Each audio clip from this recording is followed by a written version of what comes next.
5 अंक का प्रश्न है। प्रश्न 15, निम्नलिखित का गुणा कीजिए। 3x धन 4 का 7x की घात 2 धन 2x धन 1।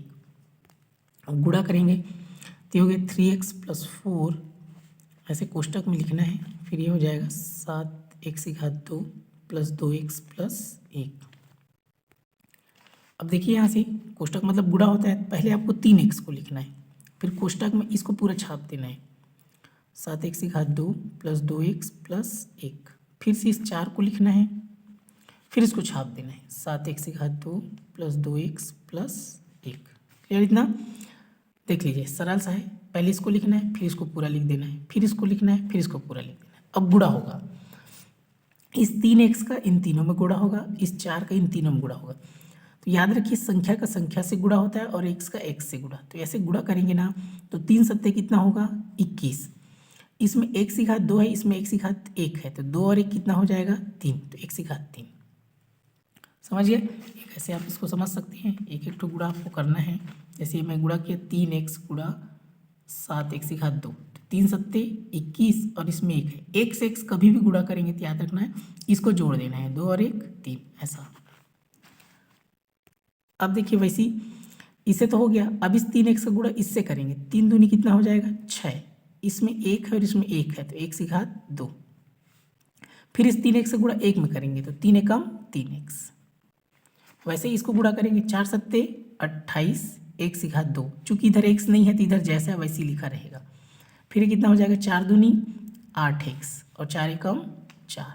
इधर का x की घात 2, x नहीं बदला क्योंकि यहाँ x नहीं है। यहाँ पर x की घात 2 x की घात 3 हो गया क्योंकि यहाँ x 1 है। यहाँ x की घात 1 है वो 2 हो गया क्योंकि यहाँ पर 1 है। अब इसके बाद क्या करना है? गुणा करने के बाद आपको जमाना है, तो x की घात 3 वैसा ही रहेगा। देखिए 6x की घात 2 है, इसका जोड़ीदार देखना है x की घात 2, उसका दोस्त देखना है, तो 28x की घात 2। x की घात 2 का दोस्त x की घात 2 ही होता है। वैसे ये 3x, x का दोस्त x होता है, तो ये क्या हो गया? 8x। और यहाँ पर क्या है? 4। याद रखना है x का दोस्त x, x की घात 2 का दोस्त x की घात 2। अब ये 21 x की घात 3 हो गया। यहाँ पर आप जोड़ेंगे तो याद रखेंगे इसको जोड़ना है, 28 और 6 34 होता है। इसको 2 और 2 4 नहीं करना है, x की घात 2 को वैसा ही लिखना है जैसा है वैसी x की घात 2 को। फिर वैसे देखिए 8 और 3 कितना होगा? 11। x को जैसा है वैसे ही लिख देना है और ये क्या हो गया? 4। तो इसमें आपको जोड़ने के समय ध्यान देना है, केवल संख्या को जोड़ना है, x वाले को नहीं जोड़ना है। क्लियर? ठीक है, हो गया इसका आंसर। सरल सा है।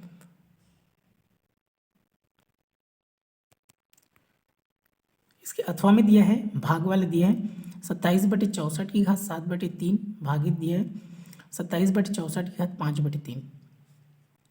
तो इसमें आपको याद रखना है, प्रश्नों को पहले लिख लेना है। 27/64 की घात 7/3 भाग में है 27/64 की घात 5/3।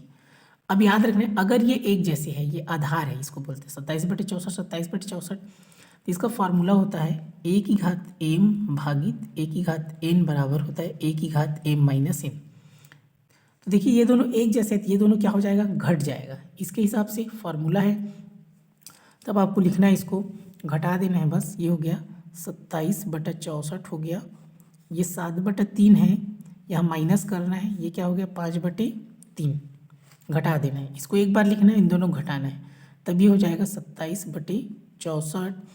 देख घटा रहे हैं तो ये 3 एक जैसे तो एक बार लिखना है, नीचे एक जैसे तो एक बार लिखते हैं और 7 में से 5 घटा देंगे, कितना बचेगा? 2। ऊपर को घटाना है, 7 में से 5 गया 2, 3 को वैसा ही लिख देना है। अब देखिए यहाँ पर ये जो 27 है, यहाँ पर आपको ध्यान देना है, ये जो 27 है, 27 को आप इस प्रकार लिख सकते हैं, 27 को 3 तिया 9, 9 तिया 27। वैसे ही 64 को लिख सकते हैं आप, 4 चौक 16, 16 चौक 64, ऐसे लिख सकते हैं। ये हो गया घात में 2/3। फिर उसके बाद हो जाएगा 3 कितने बार है? 3 बार। 4 कितने बार है? 3 बार। तो इसको आप इस प्रकार लिख सकते हैं, 3/4 की घात 3, क्योंकि ये भी 3 बार, ये भी 3 बार, तो एक बार लिखना है 3/4 की घात 3। पहले से ऊपर में क्या है? 2/3, तो 3 और 3 कट गया, तो क्या बचा? 3/4 की घात 2, ये बचा है। मतलब इसको आप 3 गुणा 3/4 गुणा 4, 2 बार इसको लिख सकते हैं, 3/4 गुणा 3/4, तभी कितना हो जाएगा? 3 तिया 3 तिया हो जाएगा आपका 9 और 4 चौक कितना हो जाएगा 16। ये क्या है इसका आंसर है।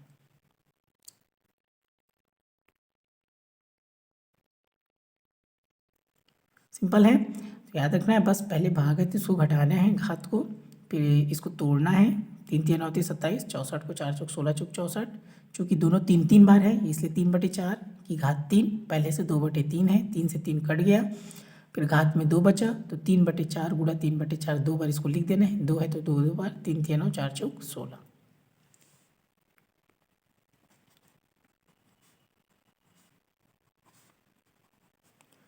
ये रहा 5 अंक का 2 सवाल।